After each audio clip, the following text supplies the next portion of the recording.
Hi అండి, welcome to my channel. Today lunch special గోంగూరతో పులిహోర చేశాను.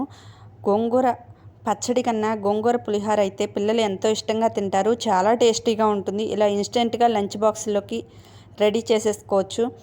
ముందుగా కడాయిలో ఆయిల్ వేసుకుని 1 స్పూన్ ఆవాలు, 1 స్పూన్ మిరియాల పొడి బదులు ఎండుమిర్చి అయినా వేసుకోవచ్చు. నేను మిరియాల పొడి వేశాను.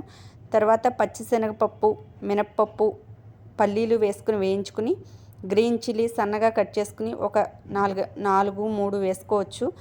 మనం ముందుగా గోంగూరని శుభ్రంగా కడిగి మిక్సీ జార్లో వేసుకుని పేస్ట్లా చేసుకున్న దాన్ని పచ్చివాసన పోయేంత వరకు ఈ పోపులో వేసుకుని వేయించుకోవాలి. తరువాత 1/2 స్పూన్ పసుపు, 1 స్పూన్ జీలకర్ర పొడి వేసుకుని తగినంత సాల్ట్ వేసుకుని పచ్చివాసన పోయేంత వరకు వేయించుకుందాము. ఈ గోంగూరని 1/2 చెక్క నిమ్మరసం వేసుకున్నాను. ఇది పుల్ల గోంగూర కాదు, అందుకనే హాఫ్ చెక్క వేసుకున్నాను. చింతపండు రసమైనా వేసుకోవచ్చు. ఇది వేగిపోయింది పేస్టు. మనం ముందుగా వండేసుకున్న రైస్ని ఇలా వేసుకుని కలిపేసుకోవడమే. అంతేనండి, రెడీ అయిపోయింది టేస్టీ పులిహోర. మా వీడియోకి లైక్